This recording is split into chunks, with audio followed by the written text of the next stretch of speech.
Well, we've talked about terrestrial planets, we've talked about Jovian planets. We'll probably not have time to talk about the many wonderful moons in the solar system, but I hope you have the tools to go out and read about them and understand what the criteria are that one would apply to try to understand what they're like. But there are two types of object that I still want to mention. The first is asteroids. So asteroids are what we call planetesimals that, remember, never made it to planets.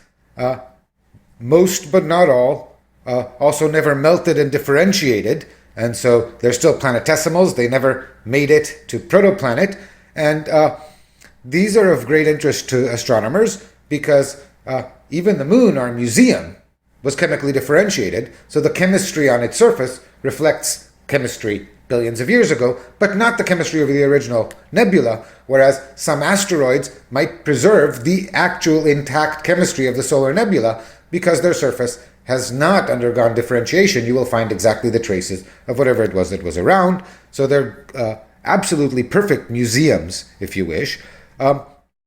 Some of the rocks flying around in space may be the debris of late collisions, so do not reflect necessarily all of the early structure. There are many ways to generate rocks. Some never accreted. Some might be the result of collisions later. And some did melt, and those are called dwarf planets. A dwarf planet, for the record, is something that is in solar orbit, was big enough to melt and be in ellipsoid in hydrostatic equilibrium, but is not big enough to have cleared its orbit of everything else. This is the definition that caused poor Pluto to be demoted from actual planet to dwarf planet. The asteroid Ceres, as we'll see, is a dwarf planet. What do asteroids look like? Well, this is an image of asteroid PA8, a near-Earth asteroid. We see as it rotates, we see various sides of the asteroids. There's a chunk of rock. These are radar images. This is a near-Earth asteroid, but not a very close call. This one, at its closest, was 17 times the distance to the moon from Earth, but it was a good practice at taking pictures of an object as it approaches the Earth.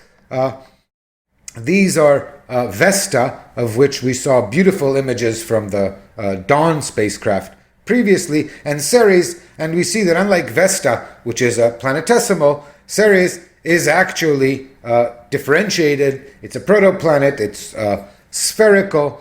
This is the largest of the asteroid, and it's the only object for now in the asteroid belt that qualifies for dwarf planet status, and we expect to learn much more about it when Dawn arrives at Ceres soon. So, various sizes of objects, where do we find them? Well, most of them are found in the belt between 2 and 3.5 astronomical units away from the sun, but as this image to the right shows, this is actually an image as of December 1st, 2012, I believe. Every green dot here is an individual asteroid. Every yellow dot is an individual asteroid.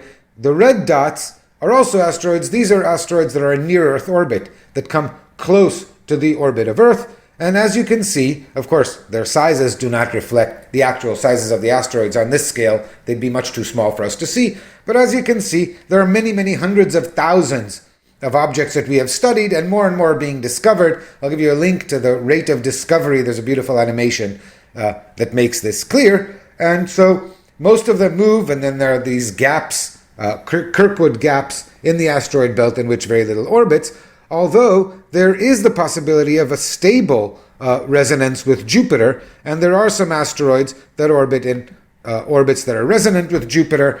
These that we see in the first part of this animation orbit in a 2 to 3 resonance with Jupiter, so that they go around 3 times each time Jupiter goes around once. We've here frozen everything so that Jupiter appears stationary, so the picture is rotating together with Jupiter. We see the inner planets running around and Jupiter stationary, and we see these populations, and note that in addition to streaming from sort of one accumulation point to the other, periodically one of them, because of interactions with the rest of the swarm, gets shot down into the inner solar system. This collection are the Trojans. These orbit in a 1-to-1 resonance with Jupiter. You note they're not going anywhere. They're just orbiting these points 60 degrees west and east of the planet along its orbit. And again, once in a while, because of interactions with the swarm, one of these, or several, will shoot down into the inner solar system or be shot way out. And this is where near-Earth asteroids can come from. Now, when they get deflected and they come moving near Earth, they become meteors. When they hit our atmosphere, bits of rock in our atmosphere heat up due to friction. Most of them burn up. We see what we call shooting stars, which are meteors hitting the atmosphere. Some of them are large enough that even after burning, some survives to hit the ground. That makes them a meteorite. So a meteorite is a meteor that made it to the ground. Farther out, there are more objects. There are objects between the orbit of Jupiter and Neptune. Those are called centaurs. And beyond Neptune, we have trans-Neptunian objects. They include the Kuiper belt. Here's a display of known Kuiper belt objects, of which over 1,000 are known. They stretch out from beyond Neptune's orbit at 30 astronomical units all the way out to 50 and are strongly influenced by Neptune's gravity. That's what qualifies them, as one would expect from objects way out in the distant outer regions of the solar nebula. They're very rich in ices, so a lot of them is made of ice. These provide the source of short-term comets. Once in a while, gravitational interactions shoot one of these into the inner solar nebula, and because they're so icy rather than rocky, the big difference between a Kuiper belt object and an asteroid really is that an asteroid is made of rock and a Kuiper belt object is rich in ices, and the icy these form the source of comets, as we will see. The prevalence of short-period comets leads one to estimate that there are over 100,000 Kuiper belt objects with radii above 100 kilometers. So there are a lot of things out there. And then the long-period comets, as I said, predict this Oort cloud, which extends out to 50,000 astronomical units and is spherically symmetric. So the solar system goes on for a while. And investigating what happens to these things when they do get tipped into the solar system is sufficiently interesting that it's worth doing. So when something collisions or the perturbation due to Neptune slows one of these trans-Neptunian objects down into an eccentric orbit, taking them into the inner solar system, then they encounter, you have this ice ball, dusty snowball is what they're called, with a radius of a few kilometers to 100 kilometers, say. And this now encounters the more intense solar radiation and the more intense solar wind in the interior of the solar system. And this is what creates a comet. This is what causes these objects to be both visible and sometimes, as the image nicely shows, very brilliant. The interaction with the solar nebula, with the solar radiation and the solar wind creates a coma, the head of the comet, which is the brightest part we see. And then, as we can see nicely in this picture, two tails, a whitish curved dust tail and a straight blue glowing ion tail. And let's discuss what it takes to make a comet. So the nucleus of a comet, when it's visible, is hidden inside the coma. It's very hard to see. Only in the past few years have space missions been able to go and orbit the nuclei of comets far from the sun. This is Comet Tempel, and some of the things they found were somewhat surprising. This dirty snowball seems to have cratering in it, so it must be a more rigid thing than was imagined. In fact, somewhat brittle. So there's this picture that what we have is sort of an interlaced structure with ices and dust and ices and dust, ice serving as the glue. And what happens when this object approaches the sun is that the ices sublimate, they're heated, they turn to gas. At high pressure, they are ejected in jets carrying away dust. This is not a dust jet. This is the image of the Deep Impact. In fact, what the Deep Impact spacecraft did is it shot a projectile into Comet Tempel in order to generate a crater and study what the ejecta were to try to understand the inner structure of the comet. Studies of the results of this are still ongoing. But this comet is closer to the sun. We see the sun light hitting it from the right, and what we see is that on the side that the sun warms, we find jets emitted of these sublimated volatiles carrying away dust in jets. And this creates a tenuous, dusty atmosphere around the comet that, because the comet's gravity is very weak, this is an object a few tens of kilometers in radius, this dust sort of drifts around in a huge cloud that can be the size of the sun, and because it's so full of dust, reflects sunlight. And this is Comet Holmes, which in 2008 underwent presumably some kind of collapse of an ice cave or something, raising a big cloud of dust and generating a coma about the size of the sun that was visible to the naked eye as a blurry object. But this is why you cannot see the nucleus of a comet from Earth. Once a comet is visible, it's carrying around this huge tenuous atmosphere that is the coma. And then, besides that, there are two tails, and we saw the two of them. The image of a comet zooming across the sky with its tail strung out behind it is very natural and intuitive, but of course that intuition is based upon running around on Earth in the presence of an atmosphere. A comet does not zoom, a comet orbits. The orbital periods of comets range from a few decades to millions of years, and so their motion across the sky is very slow. They rise and set like stars, of course, and then they move across the celestial sphere at a rather dignified, slow pace. A comet and a shooting star are very different objects. Shooting stars, as I said, are terrestrial. We'll talk about that in a second. But they do sprout tails. These tails are the ejecta, gas and dust ejected from the planet, being pushed away from the sun by both the pressure of solar radiation.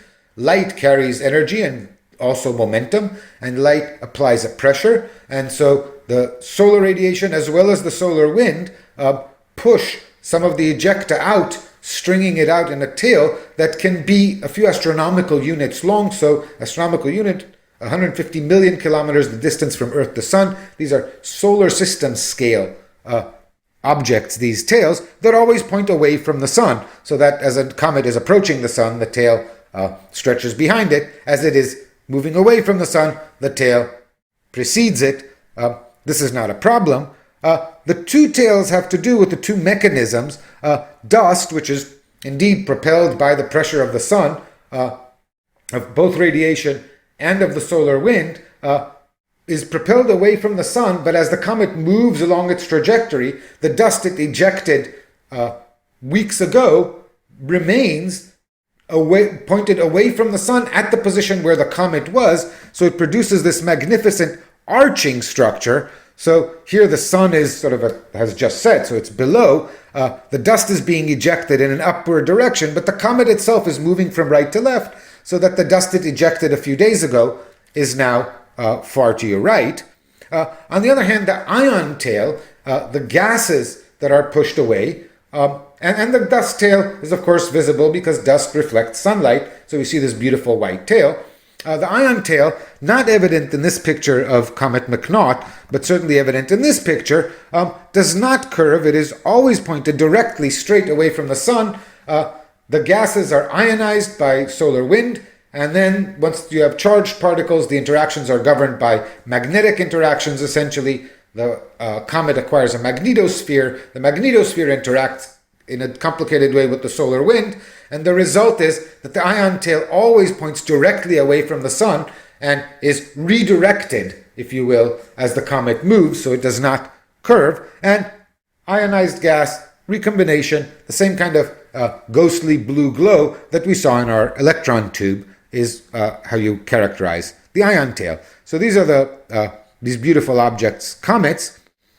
But a comet can't last forever. It's an ice ball. As the ice evaporates, remember, ice was perhaps the glue that held things together, and a comet can't last forever. How do comets end? Well, one of four possible ends, I guess. One is these things are in highly eccentric elliptic orbits. They can come close to the wrong object, Jupiter, Neptune, Uranus, and collide gravitationally in such a way that they're completely ejected from the solar system. This certainly can happen, especially to the Oort cloud comets that are rather weakly bound, so a small perturbation can send them completely out of the solar system, and then they won't come back. Another possible end is extinction. Eventually, a comet might run out of volatiles, have them all sublimated away, or maybe some of them might be sealed deep inside the comet but inaccessible, and so you have basically a chunk of rock now, or dust, orbiting the sun. It'll never make a comet anymore. Some suggestions are that as the ice leaves, the thing compacts, and maybe some of what we call asteroids are essentially extinct comets, having been deprived of their volatiles after passage through the sun. Another possibility is disintegration. As you lose the icy glue that held together the dust, either the recoil from these jets emitted on the sun side or the tidal forces of the sun or some planet near which you come can cause a comet to disintegrate, as in these Hubble images brilliantly, Comet 73P, the P, by the way, stands for periodic, is shown disintegrating, and then the bottom image shows from the ground, shows that there are many more fragments scattered around, so there's a hierarchical fragmentation going on. And then the other possible end for a comet is a collision.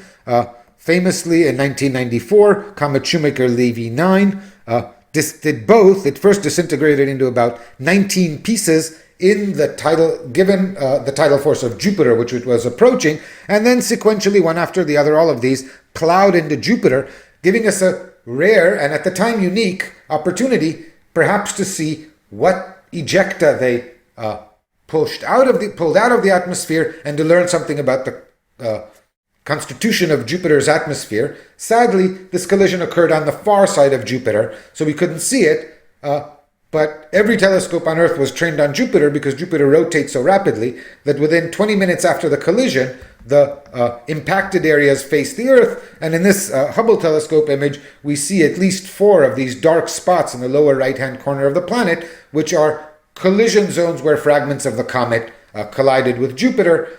This was so successful that a decade or so later, we dropped a probe of our own into Jupiter's atmosphere to try to understand the constitution and processes inside Jupiter's atmosphere, with mixed results, I should say. So one of these things is going to end a comet's career. A comet is not a stable object. It does not last billions upon billions of years like a planet. But it leaves a trace, and these traces are of interest to us. And if a comet does not collide with a planet like Jupiter, then of course there's always the option of collision with the sun. Here we see Comet Lovejoy plowing on its way to the sun. We see the magnetic interactions between the solar wind and the tail cause all this complicated dynamics in the tail. The comet is on its way to a fiery death. We see comets diving into the sun with reasonable regularity. The exciting thing about Comet Lovejoy is that it actually survived the encounter and came out the other end, and so a year ago there was great joy among the sun-grazing comet community when Lovejoy actually survived the collision. You can look it up and find the breathless blogs. So comets don't last forever, but they leave a trace. So every time a comet comes near the sun, a bunch of it evaporates. It leaves behind this dust and gas that it ejected. All of this dust is scattered about the comet's orbit, and as we discussed, what that does is the bits that are too close to the sun in inner orbits get stretched out ahead of the comet. Bits that are a little bit behind, outside the orbit, become stretched out behind the comet, and essentially this dust forms a ring-like structure around the entire orbit of the comet, and after a few passes, the entire orbit of the comet is full of this orbiting space junk, debris from prior passes near the sun. And what this means is that if a comet's orbit happens to intersect or come close to the Earth's orbit, then, well, the timing is off. We might not collide with the comet, but once a year, when the Earth approaches that point in its orbit at which it is crossing the trajectory, the orbit of a comet, then we will experience an increased incidence of space junk. We call that a meteor shower, and it's a predictable event because we know where the comet's orbit is. Not only will the incidence of space junk and shooting stars be increased, but because they are all orbiting in some particular orbit of a particular comet, the Earth is moving in a particular direction. There will be a predictable, repeatable direction from which all these shooting stars will appear to come because they all impinge the Earth, moving in roughly the same relative direction.